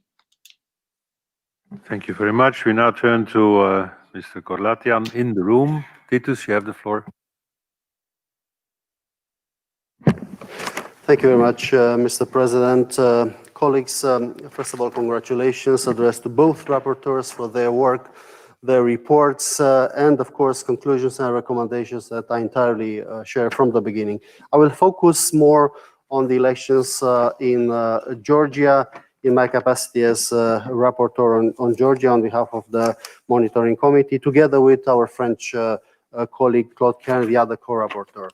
These elections took place after an important legislative reform that addressed the electoral process, electoral system that was generated by an important constitutional reform that took place previously, and based on an important debate within the Georgian parliament, dialogue, negotiations, sometimes quite complicated, between power and the opposition within the Georgian parliament, and with the assistance and support of inter alia of the two co-rapporteurs of PACE, addressing the issue of commitments that were assumed previously by Georgia, specifically on the proportional system that is supposed to put it entirely into force in 2024 after this constitutional reform, but asking, and this was our constant position, to first a first step already in 2020. That was happening, and this is why we welcomed the fact that these elections were taking place based on this reform. As mentioned by Tini Cox, the international observers, that means PACE observer mission, OSCE, ODIHR, and some other international observers concluded that these elections were generally, I quote, generally free, competitive, and overall fundamental freedoms being respected. In the same time, signaling, once again, I should underline the fact that there are still important shortcomings to be addressed. There were allegations of misconduct. I will not repeat everything that was mentioned by Tini Cox, but I will add specifically the issue of polarization. It's a concerning situation. During the years, we see this polarization, and we should encourage both forces, power and the opposition, to continue to work to diminish this polarization. Now, I will ask, and I will repeat the position of the rapporteurs, first of all, the government to seriously investigate allegations of misconduct and to address shortcomings based on recommendations of OSCE, ODIHR, PACE, the two rapporteurs, and of course the Venice Commission. To the opposition, I will renew our request based on our mandate that we received previously from the monitoring committee to be back in the parliament. The issue of polarization generated the refusal of the opposition to be part of this parliament. This is the right place to debate democratically to improve the situation. And my final comment in 10 seconds, if permitted, we intend as rapporteurs to go in Georgia in the next near future and to continue to work together with both power and the opposition to improve and to continue the reforms, avoiding the application of the mission and the role and competencies of the rapporteurs. Thank you. Thank you. Because you were rapporteur, I left you a little bit more time, but please stick to the 3 minutes because otherwise we are taking away the opportunity of other people to be on board. The next one on the list is Sol Nemeth, who will be followed by Richard Buff. Remotely told, you have the floor. Dear Rick, congratulations to your re-election as the President of the Assembly.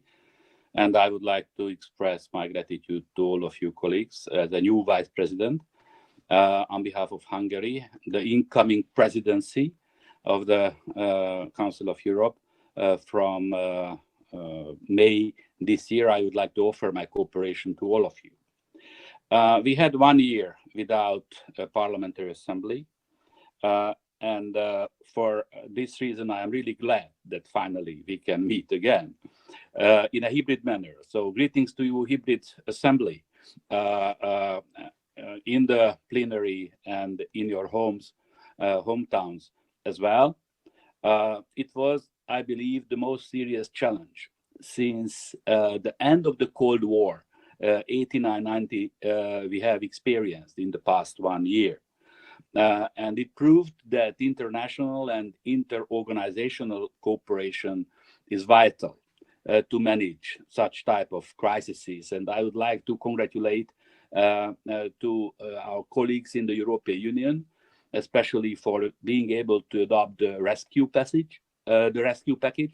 And on our behalf, probably the most important was our resolution on the Athens Declaration on behalf of the Parliamentary Assembly. Congratulations to you, President, for making it possible. The German EU presidency and the German Council of Europe presidency was, however, vital. And we were glad and privilege to have the German colleagues in both very important positions in the past period. And I believe that the Council of Europe itself was also successful in its online existence, including the creation of the voting possibility. It was needed, and now we are able to vote for our new officials. Congratulations to everybody, including the Secretariat. I would like to raise two issues which are minority related. One is the fact that the citizens' initiatives in the European Union, the so-called Minority Safe Pact, has been rejected by the European Commission. I think it is a very, very surprising development against the will of 1.2 million European citizens, against the overwhelming majority's decision of the European Parliament. The European Commission rejected to initiate legal measures. I think we need to investigate closely in our cooperation with the European Union how we can find appropriate remedies for this situation.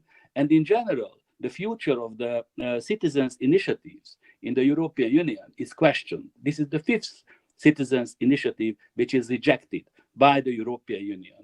Where the European Union is going to proceed. The other one is the Ukraine. I wrote to you a letter. Time, 2 minutes is over. Thank you very much. Thank you very much. I wrote you the letter. I look forward to your active participation in finding solution for that. Thank you very much. Thank you. We now move to Mr. Richard Bath remotely, who will be followed by Jacques Mayer, who is in the room. Richard, you have the floor.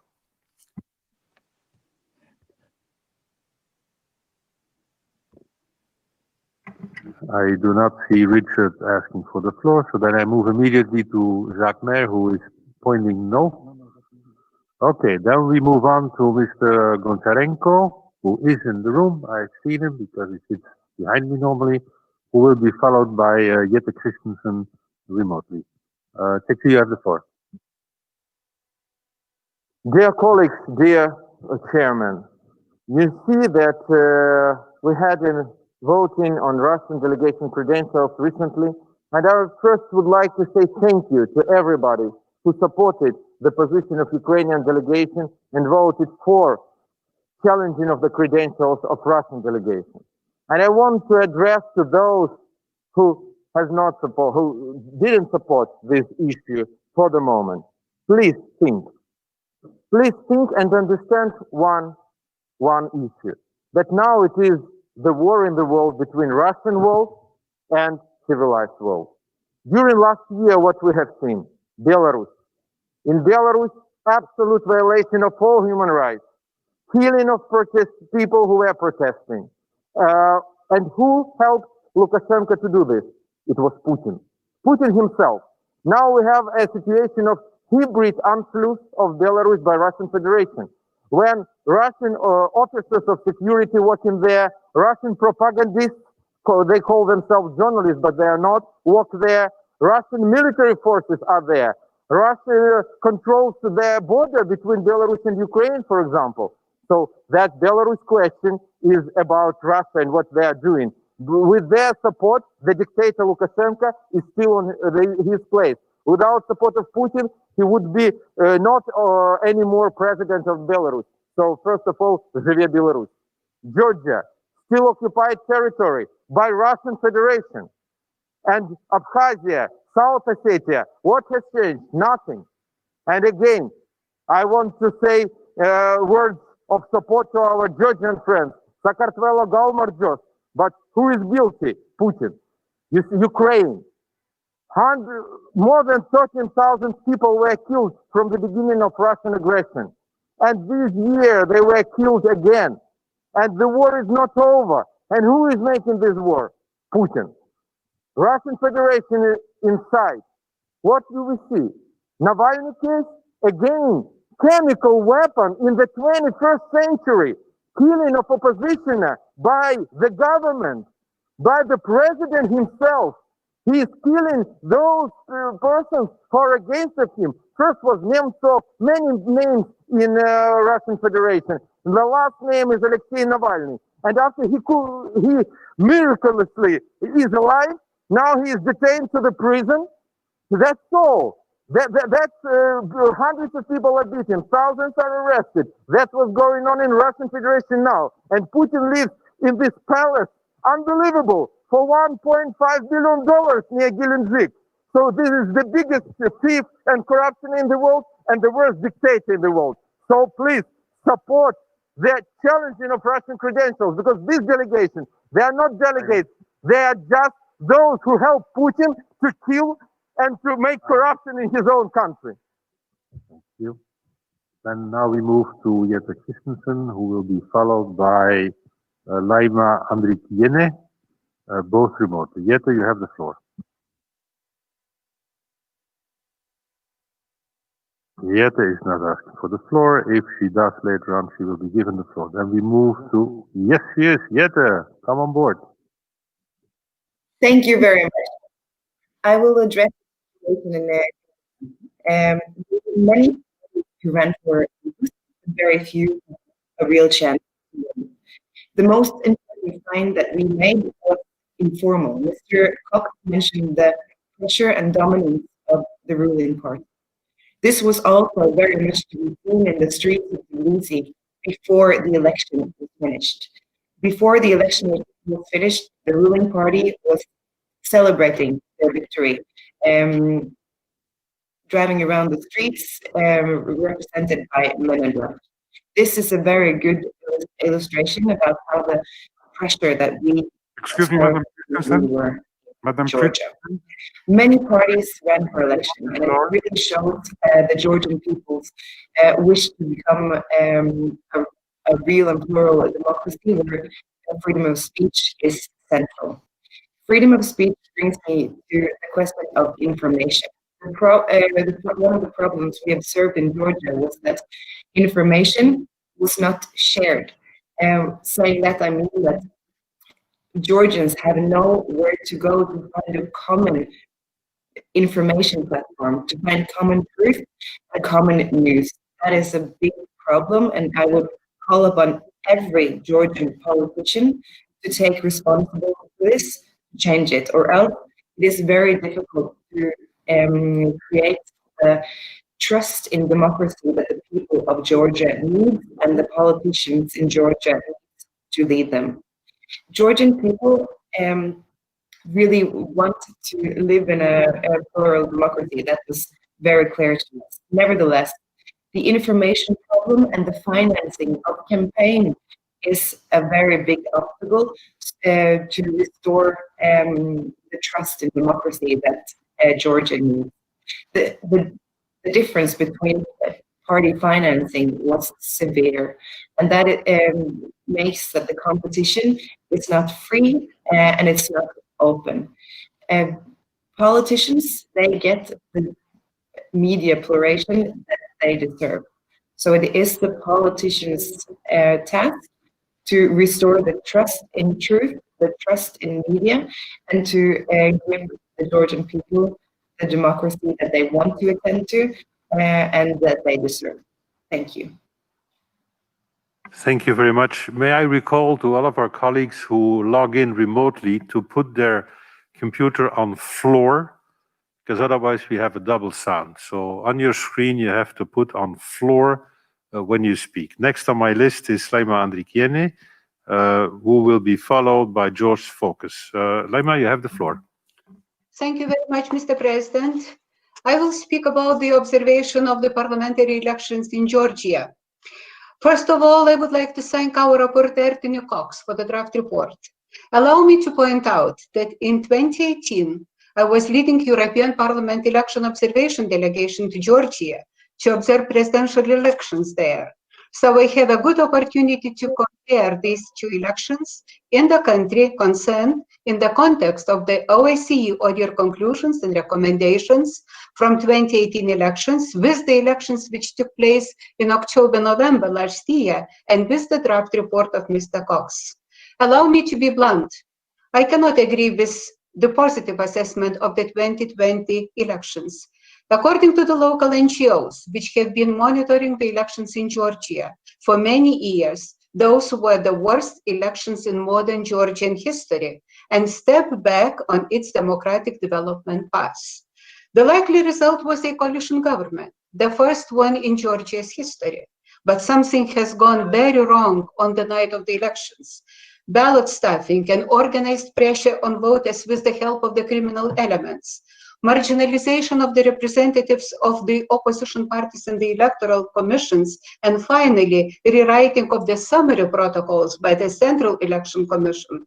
Those were the tools deployed by the government to its advantage. As we know, all opposition parties have boycotted the election second round and have refused to take their seats in the parliament. The negotiation process, which has been ongoing for 2 months, now has been stalled since the government is refusing to move forward on any of the opposition's demands. All opposition MPs have written an appeal about resigning their seats, and within 10 days, next 10 days, the parliament will have to vote on this, and most likely they will end up with one-party parliament. There is no confidence in the election results in the society in Georgia. Georgia is in great peril as the polarization of the political spectrum and society is deepening.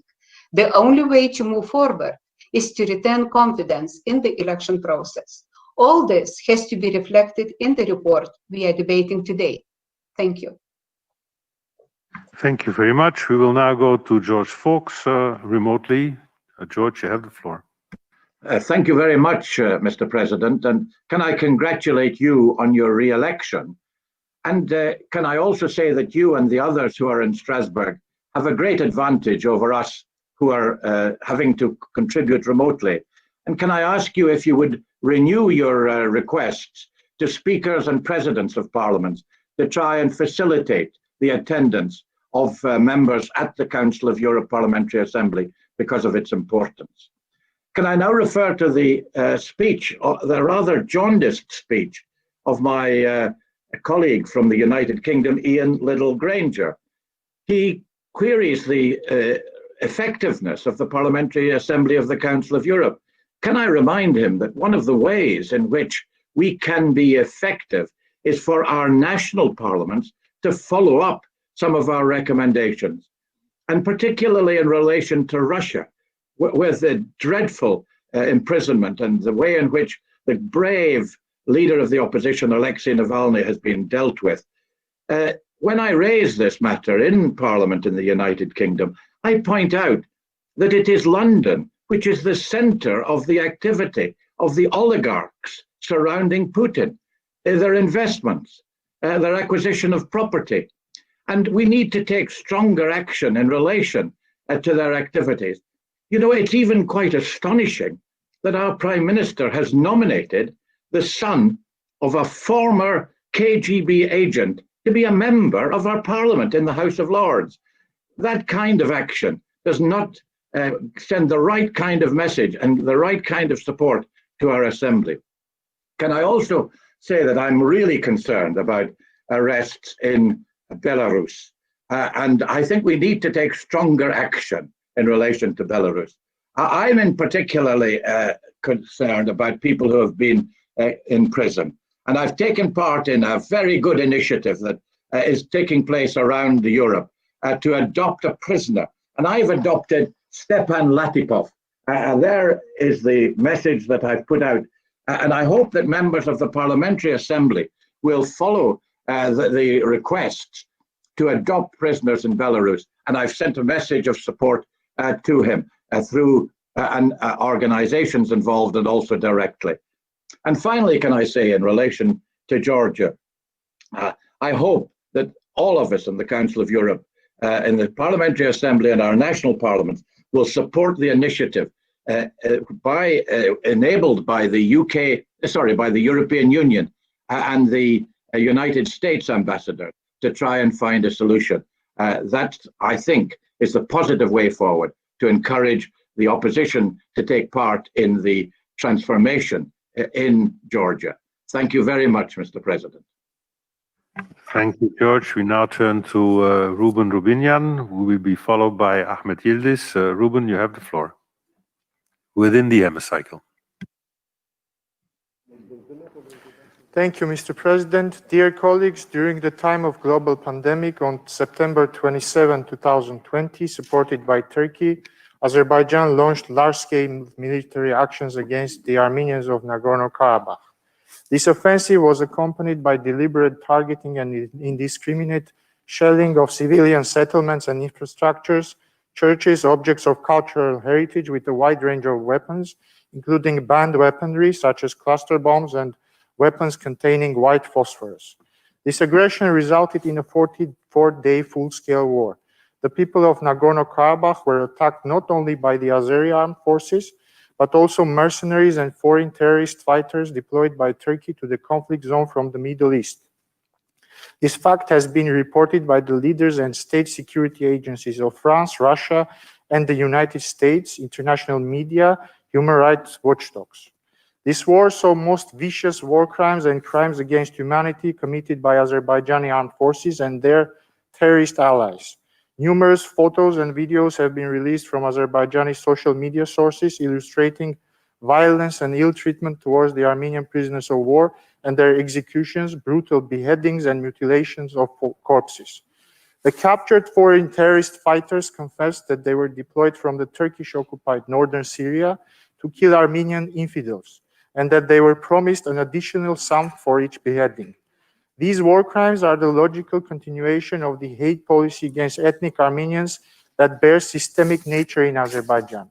Today, after the military hostilities have stopped, the most urgent humanitarian issue is the release and repatriation of the Armenian prisoners of war captured by Azerbaijan. The trilateral statement that stopped the hostilities, inter alia, requires the exchange of all the prisoners of war, hostages, and other detained persons and bodies of the dead. After the initial round of exchange of prisoners, hostages, and other detained persons, however, which should have happened on the agreed all-for-all principles, Azerbaijan has been refusing to complete the process under various pretexts, and up to this date refuses to grant the International Committee of Red Cross access to all persons protected by the 1949 Geneva Conventions. Furthermore, 1 month after the trilateral statement entered into force, Azerbaijan launched a new military aggression in the Hadrut region of Nagorno-Karabakh and captured additional prisoners of war. The Azerbaijani side immediately announced the beginning of criminal prosecution against the newly captured, not recognizing them as prisoners of war. Colleagues, Azerbaijan is not getting ready for a peaceful coexistence with Armenians and continues to pose a direct genocidal threat to physical security of Armenians in Nagorno-Karabakh. Under these circumstances, we must make sure that the peace process resumes within the framework of the OSCE Minsk Group co-chairmanship. The further political solution to the status of Nagorno-Karabakh on the basis of self-determination is vital for the whole region. Thank you. Thank you, Ruben. We now go to Ahmed Yildiz, who will be followed by Rafael Husseinov. Ahmed, you have the floor within the room. Thank you, Mr. President. Dear colleagues, the latest Georgian elections held in the aftermath of substantial legal reforms adopted after a compromise following a year-long and inclusive consultation process between the ruling party and the opposition were of great importance for Georgia in its democratic consolidation.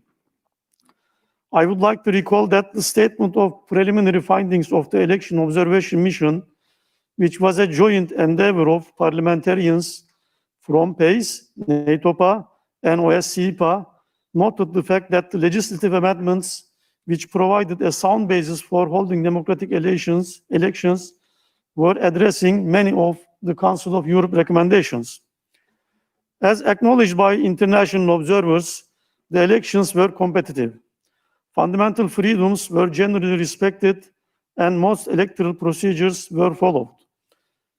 Georgian voters expressed their will at the polls and once again demonstrated their strong commitment to democracy. It was particularly impressive to see so many of them coming to voting stations despite the COVID-19. On any negative vote, we can regret that the elections could not take place in the Georgian territories of South Ossetia and Abkhazia for obvious reasons. Democracy, freedom, and rule of law among the shared values at the foundation of our organization. Member states should therefore be committed to supporting democratic improvement in Georgia, a country which has made clear its aspiration to Euro-Atlantic integration. Meeting the highest democratic standards is a requirement to progress toward this goal.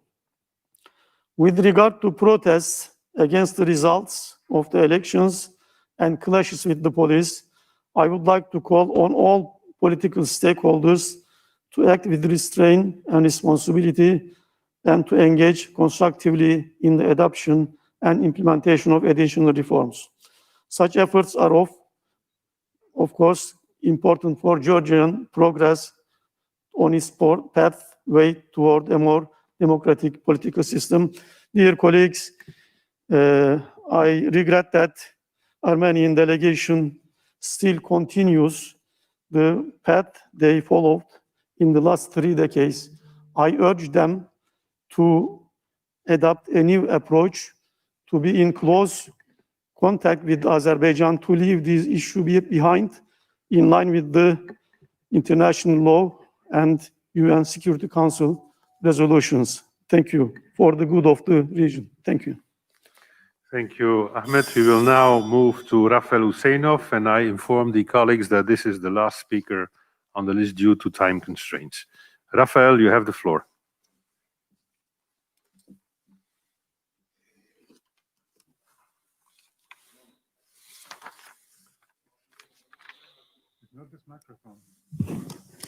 Thank you, Chair, dear colleagues. Today is a historic day in many respects. Above all, this is a historic day because after a sad break in the year, we are finally together in Strasbourg again and gathered again in this hall, which is native to us. The main thing that makes this day historic for me and the Azerbaijani delegation is the event that happened here exactly 20 years ago. On January 25, 2001, the flag of Azerbaijan was added to the list of flags in front of the building of the Council of Europe, and as equal members of this prestigious organization, we start our journey. Today's Azerbaijan is very different from the Azerbaijan of that time. At that time, our restored independence that was advancing by overcoming difficulties was 9 years old. This year, we will celebrate the 30th anniversary of the independence of our strong and developed state that is moving forward tomorrow with confidence. Over the past years, Azerbaijan has made great strides in strengthening the rule of law, human rights, and creating democratic institutions in the country. In all these, the invaluable lessons of the Council of Europe family and the path we have traveled together occupy a special place. When Azerbaijan joined the Council of Europe 20 years ago, it was a country with 20% of occupied territory and with 1 million refugees and internally displaced persons. Today, Azerbaijan can proudly declare that it is a victorious state that liberated its lands from the enemy. In addition, Azerbaijan achieved this without anyone's help due to the many years of experience and the growing strength. Azerbaijan solves the problem perceived as Gordian knot by the Council of Europe, OSCE, and UN. In doing so, it saved itself and, in fact, carried out the work of these international organizations, thus making the burden of them. This is my answer to Mr. Rabinyan's full of slander and lie speech. Azerbaijan starts the new year with deep confidence, solving its most difficult problem. I wish the Council of Europe to get rid of the problems accumulated over the years and embark on a new, more successful path. Thank you. Thank you very much. I've seen that in the list of speakers, we were not able, since they appointed themselves a bit late, to the issue on the Georgian elections being addressed by any Georgian colleague. So I will make an exception in giving the floor to the head of the Georgian delegation for 3 minutes, and that is the last speaker for today. Mr. Kuchera.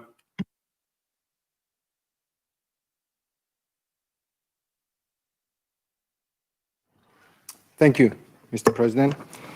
First and foremost, I'd like to thank you and the members of the Passive Observation Delegation for visiting Georgia to observe the parliamentary elections amid the unusual and challenging circumstances. We much appreciate your support of the democratic process in Georgia. The recent elections have been extraordinary due to the COVID pandemic. The governments across the world had to adapt to the new reality of increased health risks without putting democracy on hold. The Georgian government spared no efforts in order for the elections to be in compliance with the international health standards and recommendations, including ensuring the necessary sanitary measures at the polling stations, as well as adjusting the existing legislation for those in quarantine and self-isolation to be able to cast their votes. In total, 127 special stations with the mobile ballot boxes were established for that reason. We welcome the largely positive international assessments further shared by the international community, which clearly states that 31st October parliamentary elections were competitive and overall fundamental freedoms were respected. Nevertheless, a number of shortcomings have been identified. We very much value Mr. Koch's report and stand ready to adequately react to the deficiencies observed by the mission. Among those, special attention paid to the issue of campaign financing, which has been a subject of interest to PASE and international monitors since the presidential elections 2018.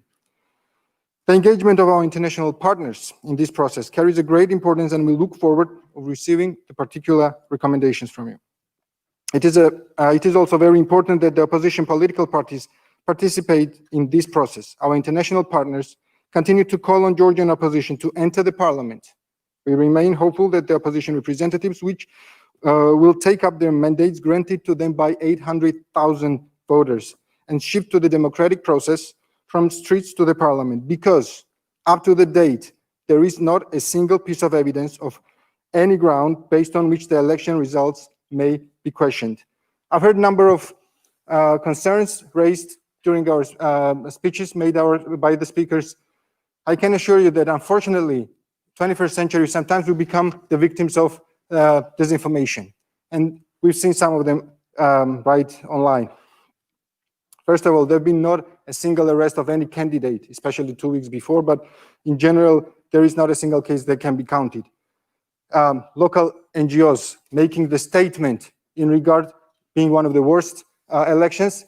It has to be also mentioned that exactly 1.5 months later, they made an official statement saying that they've made a mistake, which was related to PVT, parallel voting tabulations, and admitted the error, which was the main reason for making this big noise and the street actions. So it has to be mentioned at the same time. They've made their point to this regard.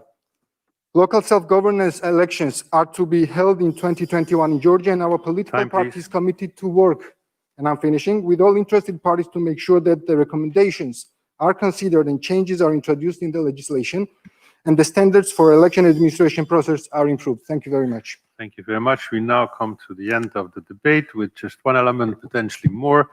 Does the rapporteur, Mr. Ian Littlegranger, wish to have the floor? I am looking. I see Ian. I inform our colleagues that in any case, those who were not able to have their intervention done, that you can basically have your speech sent to the table office for publication in the official report. Now, it is important, colleagues, that the text to be submitted should be in typescript electronically if possible, no later than 4 hours after the list of speakers is interrupted. I now give the floor to Ian Littlegranger to finish up the debate. Ian, you've got the floor.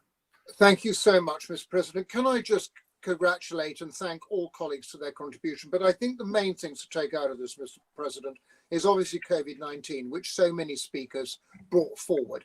The democracy, the openness, the not abuse of power, but having to be done. And I give it one example very simply for you at the moment, is that the French have a curfew. Is it necessary? Yes, it probably is. Should it continue any longer than it has to? No, it shouldn't.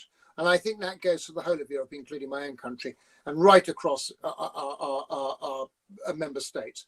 The second one is Georgia. I listened keenly to what Teenie Cox has said, but also keenly to all the speakers. And about a third of the speakers brought up the situation in Georgia, and both sides of the argument. But there is obviously a situation, and I'm grateful for people not pushing for a vote when we had that they could have done so, because I think this needs to be talked through and sorted out. Can I come on to the situation in Russia? Members brought this up as well, again on both sides. I would urge Russia to please, let's start talking without causing problems. And I would urge possibly the President and the members of the Presidential and the member of the Court of Human Rights with the Secretary General to go to Russia to talk to them and see what we can do. And finally, on the situation in Armenia and in Azerbaijan, this is obviously a desperately difficult situation. One of the fundamental rights of being a soldier, if you are captured, you expect to be repatriated to your country as soon as possible when hostilities end. And again, I think it's important that both sides recognize this. And where there are prisoners who may or not be wounded, they are sent to their countries to be looked after. But if they are in captivity, and both countries are members of the, have signed the convention, the Geneva Convention, they should be looked after, fed, medical attention, and being part of, dare I say, as a guest, as opposed to anything else. And therefore no slave labor, no other workings.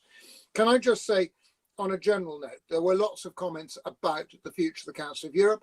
I made my position clear because I feel strongly that we need to have our responsibilities changed slightly to make sure that we are part of the solutions and never part of the problem. The great thing about international organizations, they should always strive to listen to everybody, take the concerns of the people they represent and try to make them relevant to the situations that unfold, be they whatever. And that, I think, is the most important thing that we can do. But the progress of the Council of Europe, I think next year will be the crucial year. Last year has been a write-off. Next year will be crucial because we must establish our rights. And that is going to be the return of democracy, the return of free speech, and the return of the citizens' rights. Therefore, Mr. President, I thank everybody. I thank you. I've been delighted to present the progress report. Thank you and good morning.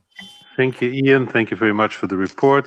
Since you referred to me concerning Russia, I can inform you that you know that I was there in December. We had to return because of the COVID. We had the agreement that rapporteurs could go, but given the situation, that has not been possible until now. But it is my intention to head out, address all these issues, if possible, even still in the month of February. But we'll see. This being said, we now go to the continuation of this progress report, more in particular to the reference to committees. The Bureau has proposed a number of references to committees for ratification by the Assembly. They are set out in document 15213 and addendum 1 and 2. Is there any remark or objection to this? I don't see any, then they are approved. Then we move on to the other decisions in the progress report, which is also the same document 15213 and addendum 1 and 2. Need to be ratified. Is there any objections or any remark? No. Then they are approved. Before ending the session, I have a request from Mr. Lubinets from the Ukraine, who is in the hemicycle, and apparently there was a problem with the voting system. In a few seconds, Mr. Lubinets.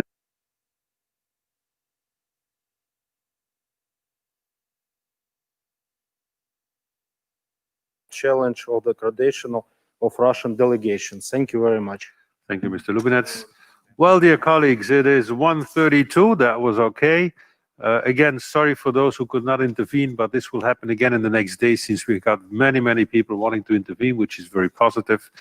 Now, the Assembly will hold its next sitting this afternoon at 4 p.m. with the agenda which was approved this morning. The sitting is adjourned.